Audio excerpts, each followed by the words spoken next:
주님께서 주시는 부활의 생명이, 그 소망이 여러분들과 여러분들 가정에 넘쳐나기를 주님의 이름으로 축원합니다. 왜 그 여인인가? 라는 제목으로 부활절 아침에 주시는 메시지를 나누겠습니다. 영화를 보다 보면 이런 얘기들 하죠. 누가 그 영화에 카메오로 잠깐 등장했다, 이런 말을 합니다. 카메오가 뭡니까? 가끔 독립영화를 보거나 또 돈을 벌 목적이 아닌 비상업적인 그 영화를 보면은 그 영화를 만들 때에 저예산으로 만들 수밖에 없잖아요. 많은 돈을 들일 수가 없으니까 아주 고급진 배우들, 몸값 비싼 배우들을 쓸 수 없단 말입니다. 그런데 그 배우가 감독하고 특별한 관계가 있든지 간에, 또 그 감독이 특별히 부탁을 하면 사회적인 유명한 사람들, 또 유명 배우들이 그 영화에 잠깐 얼굴을 잠깐 보여주는 거예요. 그래서 보통 우리는 이런 거를 우정 출연이다, 특별 출연이다, 이렇게 얘기하지 않습니까? 그렇게 함으로써 그 영화를 보는 사람들에게 있어서 더 흥미진진함을 주는 거죠. 재미난 전개, 이야기를 또 보여주고, 그렇게 해서 사람들의 시선과 관심을 끌게 되는 것입니다. 우리가 잘 아는 대로 복음서에 공통적으로 마지막은 예수님과 그 죽음 그리고 부활에 대해서 얘기를 합니다. 물론 주인공 예수님이죠. 그런데 그 장면마다 가장 중요한 카메오와 같은 역할을 하는 사람이 있습니다. 누굴까요? 베드로일까요? 대제사장일까요? 아니면 예수님을 십자가에 못 박은 주범인 빌라도일까요? 아니에요. 그 카메오는 바로 마리아예요. 마리아, 여러 명의 마리아 중에서도 막달라 마리아인 거죠. 막달라 마리아를 부를 때에는 항상 그 이름 앞에 수식어가 붙습니다. 그녀를 부를 때에 그 앞에다가 뭘 붙여서 부른다는 얘기죠. 뭘 붙이느냐? 제일이라는 말을, 물론 저만 그렇게 생각할 수도 있지만은 제일이라는 몇 가지 경우를 놓고 제일이라는 말을 그 앞에 먼저 붙일 수가 있습니다. 제일 잘났고, 제일 부자였고, 뭐 이런 얘기가 아니고 세 가지 경우에 그렇습니다. 막달라 마리아는 예수님의 죽음 앞에서 제일 오랫동안 십자가 곁을 지켰던 사람입니다. 다들 큰소리치고 마지막까지 예수님의 죽음과 함께 하겠다고 그렇게 얘기들은 했지만은 코빼기도 보이지 않았어요. 그림자도 보이지 않았어요. 그 자리를 제일 끝까지 지켰던 여자가 바로 막달라 마리아였습니다. 또 막달라 마리아는 예수님의 십자가 죽음 후에 제일 먼저 안식 후 첫날 새벽에 무덤을 찾은 사람이었습니다. 유대인들의 정서상 안식일 날에 노동이라고 할 만한 손을 움직이든지 걸음을 한다든지 이것이 노동이 되는 거거든요. 안식일에는 그렇게 노동이 될 만한 행동을 해서는 안 되는 것이에요. 그래서 아마도 많은 사람들이, 제자들까지도 무덤에 가지 않았을 것입니다. 그리고 죽은 사람의 몸에 손을 댄다라는 것, 유대인들의 정서상 그것은 부정적인 것이에요. 그래서 부정한 것으로 생각했기 때문에 무덤에 감히 가지 못하고 아마 그 곁을 지키지 못했을 것입니다. 그런데 막달라 마리아는 안식 후 첫날에, 그러니까 그때의 안식일 개념하고 지금하고는 다르죠. 그때의 안식일 개념이 무엇으로 변해서 오늘에 이렇습니까? 주일입니다. 그러니까 안식 후 첫날, 우리로 지금 얘기하면 이 시간보다 조금 이른 시간이 되겠죠. 새벽 시간이니까. 오늘로 얘기하면 이 주일날에 그런 모든 다른 사람들이 생각했던 인간적인 그런 생각들, 안 된다, 부정하다, 움직이면 안 된다, 만지면 안 된다, 이런 모든 전통적인 그런 생각들, 부정한 생각들을 다 깨고 제일 먼저 예수님의 무덤을 찾았던 사람이 바로 막달라 마리아였습니다. 그리고 세 번째로 제일 먼저 예수님의 부활 소식을 듣고 전했던 사람이 막달라 마리아였습니다. 본문 20장의 1절과 18절을 마리아의 이야기로 채우고 있거든요. 그러니까 한 장면이 이루어지는 데 있어서 그 시작과 마무리를 마리아가 하고 있는 것이죠. 어떻게 보면은 마치 마리아가 주연 배우인 것처럼 보입니다. 왜 막달라 마리아를 주님의 죽음과 부활을 보이고 알리는 데 있어서 가장 중요한 역할을 하는 것처럼 그렇게 보이고 있는 것일까? 그 이유가 뭘까? 우리는 물론 해석을 할 수 있어요. 신학적으로도 바라볼 수 있어요. 그렇지만 하나님께서 정확하게 어떤 마음으로 그렇게 했는지 우리는 다 알 수는 없어요.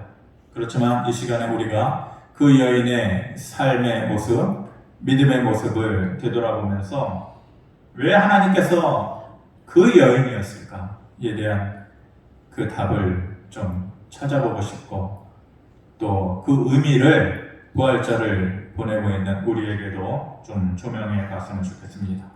먼저 왜 막달라 마리아인가? 성경에는 여러 명의 마리아가 나와요. 막달라라는 것이 지역의 이름이죠. 갈릴리 호숫가가 있으면은 그 호숫가 서편에 디베라라고 하는 지방이 있거든요. 거기에서 약 5km 정도, 그러니까 갈릴리 호수로 보면은 북서쪽 쪽에 위치하고 있는 그러한 고을의 이름입니다. 그러니까 그 지역의 이름을 따가지고 막달라 마리아다 이렇게 부르는 거죠. 우리도 예전에 요즘도 뭐 그렇게 부르는지는 모르겠습니다만은 시골이나 이런 데서 또 동네에서 이렇게 들어보면은 어떤 아주머니 이름을 부를 때 이분이 출신이 어딨냐에 따라서 서산에서 왔으면은 서산댁이다, 춘천에서 왔으면은 춘천댁이다 이렇게 부르는 것과 그 지명, 출신 지명을 따서 이름을 부르는 것과 마찬가지입니다. 막달라 마리아에게는 그 좀 전에 얘기했었던 제일이라고 그 좋게만 붙는 수식어가 있었던 것만은 아니에요. 그 여인은 감히 다른 사람들이 상상도 못할 만한, 감당할 수 없을 만한 그 아픔의 흔적이, 그 아픔의 기억이 그 여인에게 있었던 것이죠. 첫 번째로 절망적이었고 희망이 없던 자가 바로 이 여인이었습니다. 누가복음 8장 2절에 막달라 마리아를 두고 이렇게 얘기합니다. 같이 한번 보겠습니다. 시작. 또한 앞길을 쫓아내심과 병 고침을 받은 어떤 여자들 곧 7 귀신이 나간 자 막달라인이라 하는 마리아와 이렇게 소개를 하고 있습니다. 어떻게 얘기합니까? 막달라 마리아를 설명하면서 7 귀신이 들렸다가 고침을 받은 자다 이렇게 얘기합니다. 도대체 7 귀신 걸린 사람은 어떤 사람일까? 어떤 모습으로 사는 것일까? 물론 학자들이 나름 얘기를 합니다. 이 여인은 아마도 육체적인 정신병, 그러니까 육체적인 정신 이상과 또 영적으로 귀신 들린 것이 복합적으로 생겨나서 그렇게 큰 어려움을 겪고 있는 상태였을 것이다 라고 얘기하는 사람들도 있고, 그리고 이 7 귀신이라는 것을 7 죄악의 상징으로 바라보는 사람도 있어요. 그래서 인간 안에 그 죄악의 속성이 있는데 교만함, 또 시기, 분노하는 것, 음란한 것을, 탐욕을 가지는 것, 무절제함 이런 등등의 것들을 통해서 이 사람은 도저히 사람이라고 볼 수 없는 비인간적이고 그래서 도저히 하나님 나라의 백성이라고 부를 수 없는 그러한 상태다, 그러한 사람이다라고 말하는 학자들도 물론 있습니다. 이거든 저거든 다 맞는 말인 것 같아요. 그런데 다 맞는 말인 것 같지만 꼭 그렇지만은 않아요. 왜냐하면은 성경에서 얘기할 때에 이 숫자는 단순히 숫자만을 얘기하지는 않거든요. 숫자가 얘기해주는 상징성이라는 게 분명히 있어요. 예를 들면 10이라는 것, 또 7이라는 것은 그냥 숫자만을 얘기하는 것이 아니라 완전함을 얘기해요. 10, 7이라는 것은 10이나 7이라는 것. 그러니까 이 여자가 7귀신이 걸렸다라고 하는 것은 이렇게도 안 되고 저렇게도 안 되고 완전하게 그 삶이 망가진 상태, 사람의 힘으로는 도저히 어찌해 볼 수 없는 그런 상태에 있는 그런 여자를 얘기하는 거죠. 그것이 정신적으로든 영적으로든 사람과의 관계가 깨어졌던, 가족 관계가 깨어졌던, 육체적으로든 도저히 다시 일어설 수 없는 완벽하게 무너진 상태에 더 이상 아무것도 희망할 수 없는 그런 상태에 있었던 것, 그것이 바로 이 막달라 마리아의 상태였습니다. 그런 아픔의 사연을 가지고 있는 여인이었는데 예수님께서 고쳐주셨어요.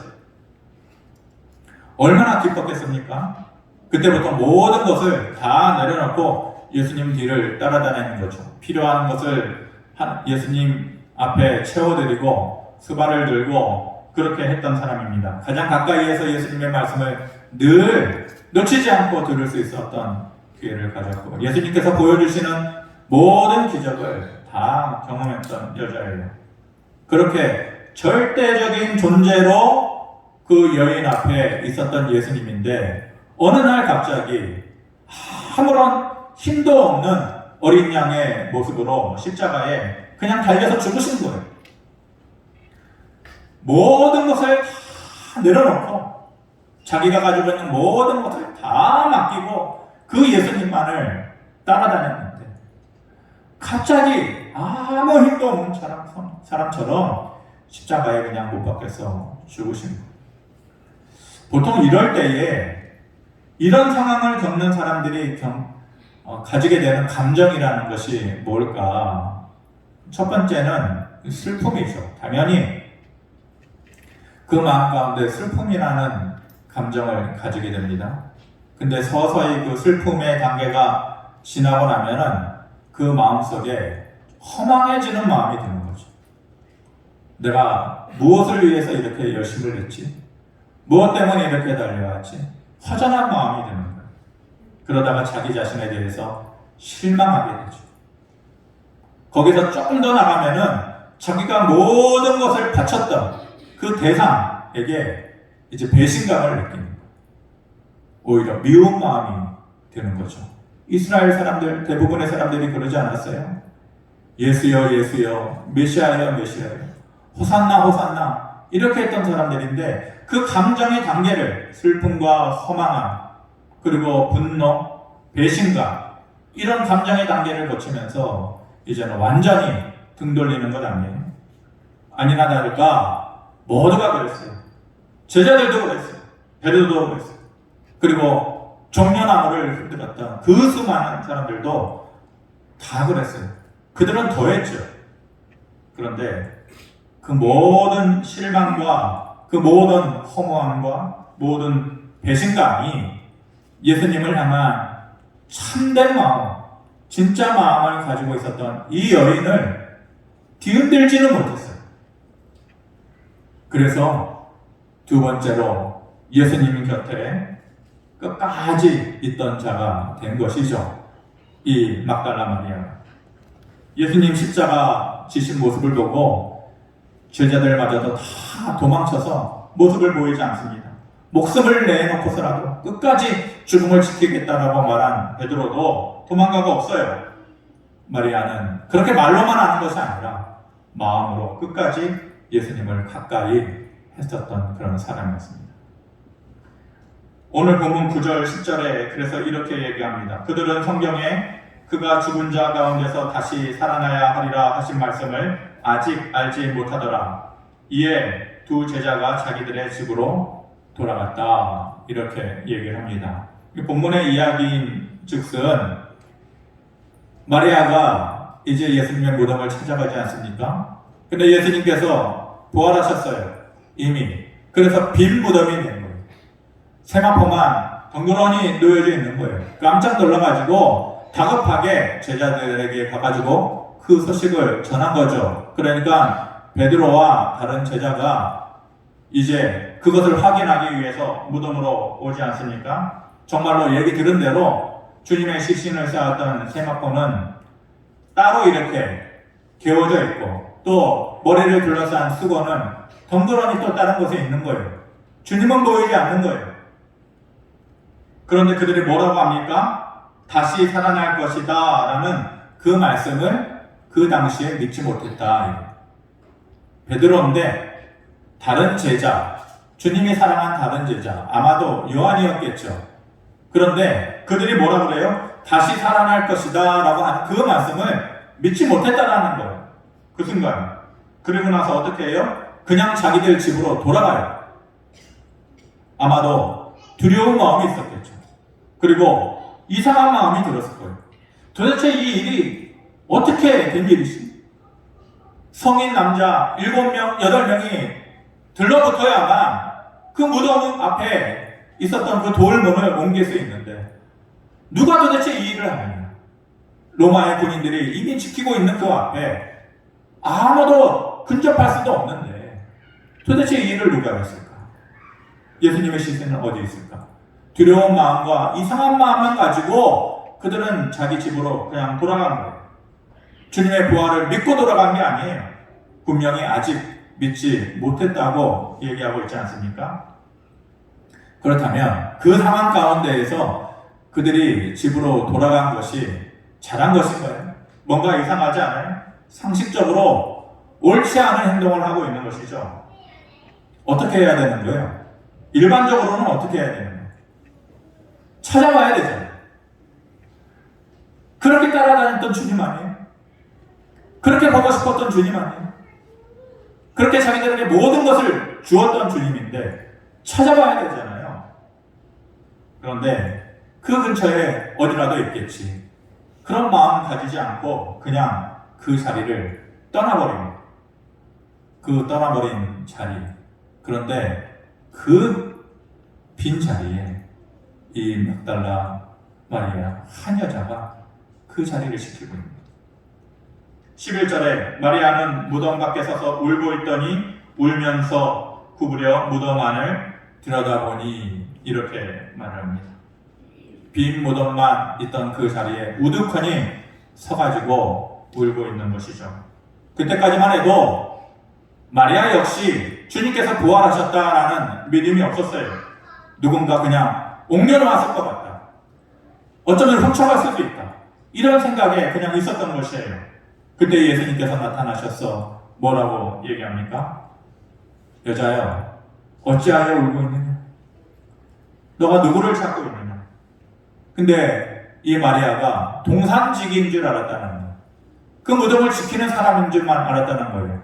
그래서 누군가가 내 주님의 시신을 옮겨놓은 것 같은데 당신이 여기에 동산직이라면 좀 가르쳐 주시면 제가 데리고 가겠습니다. 그렇게 말을 하니까 16절에 예수님께서 마리아야 하시거늘 마리아가 돌이켜 히브리 말로 라보미 하니 이는 선생님이라. 영화를 볼 때에 가장 극적인 장면이 있잖아요. 그냥 조용하게 흘러가다가 그 장면에 마음이 쏙 빠지게 되는, 완전히 감정이입이 되게 되어지는 그런 장면들이 있는데 바로 여기 이 장면이 그런 가장 극적인 장면인 거예요. 주님께서 마리아야 라고 불러주시죠. 정말로 진짜로 사랑하는 사람은요 아주 작은 것을 통해서도 그 사람인 것을 느낄 수가 있어요. 예를 들어서 볼 수 없는 사람이라면 느끼는 방법이 달라요. 그 사람의 손끝만 만져도, 그 사람의 얼굴 끝자락만 만져도 이 사람이 내가 사랑하는 사람이구나, 그런 것을 느끼게 되는 거죠. 지금 마리아 뭘로 주님을 느끼고 있어요? 음성으로 주의 음성을 듣고서 느끼고 있는 거예요. 마리아야 라고 그때 부르시던 그 음성이 분명히 살았을 때에 자기 자신을 불러두던 그 주님의 음성이에요. 환청이 아니라는 것을 분명히 그 순간 깨달아요. 다른 누구의 음성이 아니라 주님께서 다시 살아나셨기 때문에 그때의 그 음성으로, 환청이 아닌 진짜 주님의 음성으로, 늘 불러주시던 그 음성으로 지금 나를 불러주시고 있는 거구나라는 확신의 믿음이 그 순간에 생겨난 것이에요. 너무 슬프고 두려웠던 자기를 다시 불러주시는 그 음성을 마리아가 듣고 뭐라고 대답해요? 라보니요, 라보니, 혹은 라보니, 마리아야 라고 부르는 그 음성에 나의 선생님, 그렇게 대답해요. 감격적인 대답을 하고 다시 사신 주님을 제일 먼저 확인하고 모든 두려움이 변화해서 기쁨이 되는 순간을 제일 먼저 지금 경험하고 있는 것이죠. 그리고 나서 마리아가 달려가요. 누구에게 달려가요? 조금 전에 두려움과 의심스러운 마음으로 그냥 자기 집으로 돌아갔잖아요. 베드로와 또 다른 제자, 그리고 다른 제자들이 있는 곳으로 달려가는 것이죠. 달려가서 어떤 모습을 보입니까? 부활의 확신과 소망을 가진 자의 모습을 보이는 18절 말씀 우리 같이 한번 봅니다. 시작. 막달라 마리아가 가서 제자들에게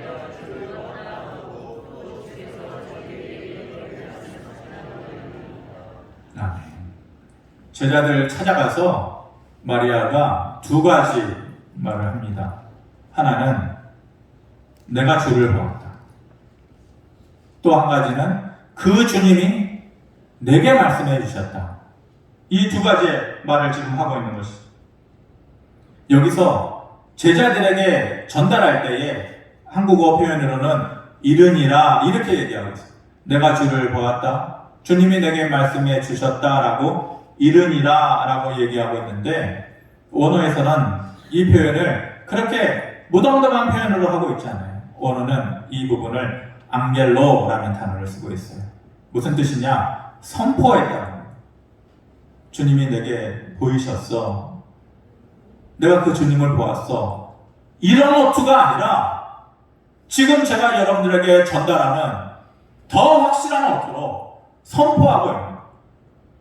아무도 기억하지 않고, 아무도 들으려고 하지 않고, 아무도 믿지 않고 있는 그들을 향해서 한때 7 귀신 들었다가 그 절망적인 삶을 살아갔던 그 여인이 완전히 달라지고 변화되어서 엘리야와 같은 선지자의 모습이 됩니다. 그 입술에 그 말씀을 선포하고 있는 세례 요한의 모습으로 그 말씀을 선포하고 있는 것이 뭐라고 선포하고 있어요? 내가 주님을 보았다. 그 주님이 직접 내게 말씀해 주셨다. 그날 아침에 말씀해 주신 주님이 오늘 이 시간 내게도 말씀해 주시고 있다. 그 주님을 내가 느끼고 있다. 그렇게 선포하고 있는 거예요.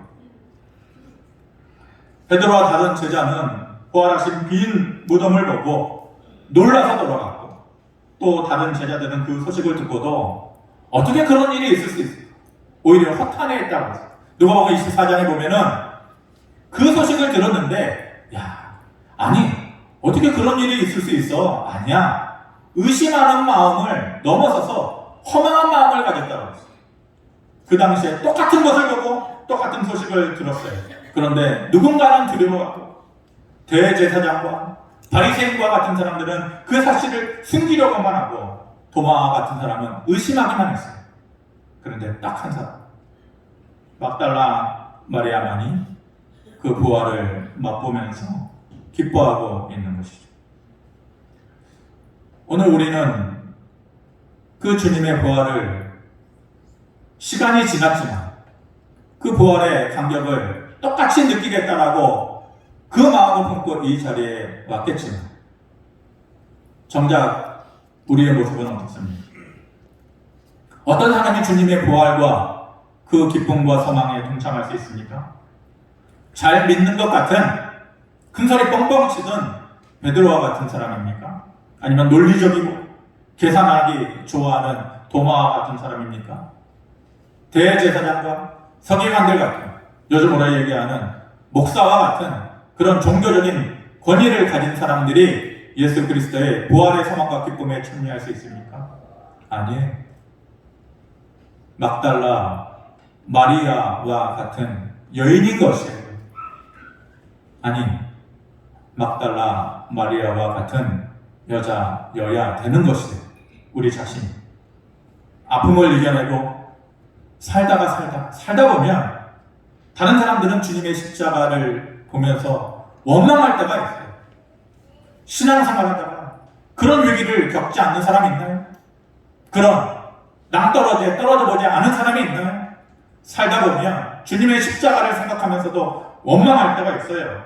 그런데 이 여인 막달라 마리아, 그 믿음이 흔들리지 않고 부활의 확신을 자기 안에 가지고 더 나아가서 다른 사람들에게 선포하고 있는 것이, 당당하게 말하고 있는 것이 엘리야의 모습이에요.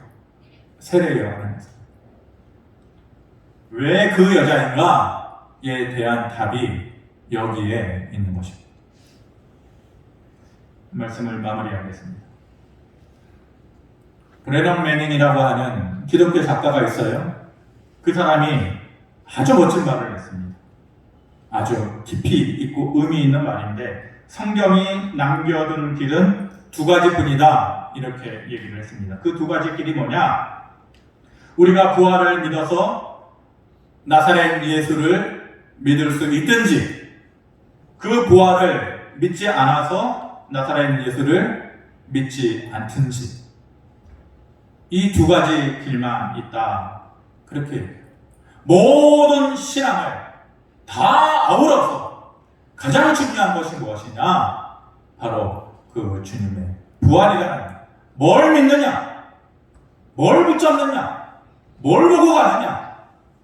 가장 핵심에 있는 그 기준선이 뭐냐?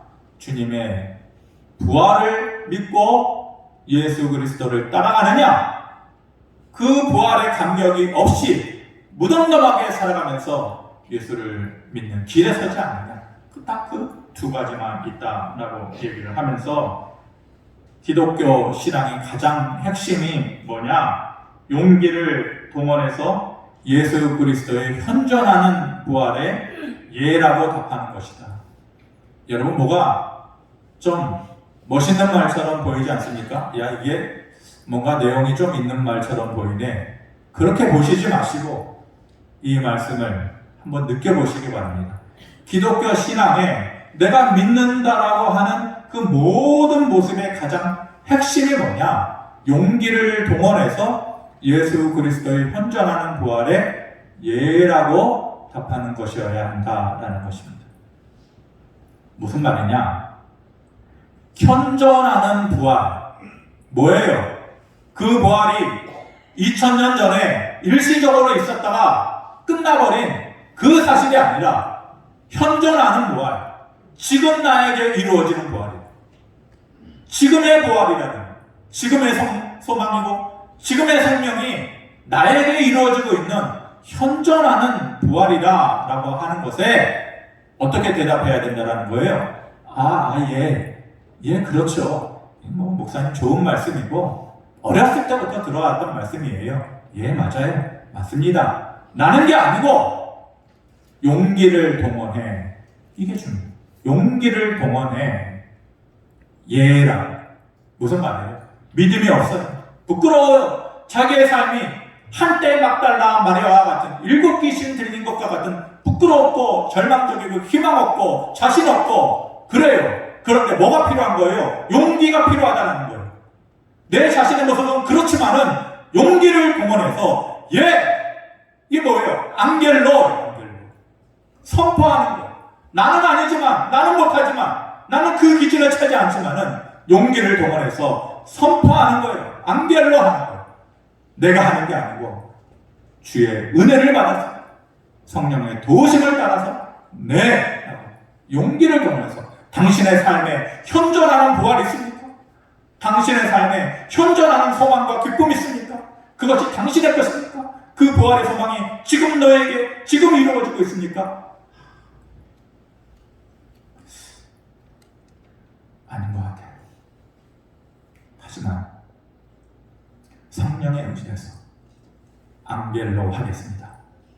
네 라고 선포하는 게 그게 뭘 믿느냐에 대한 우리의 답이 되어야 되는 것입니다.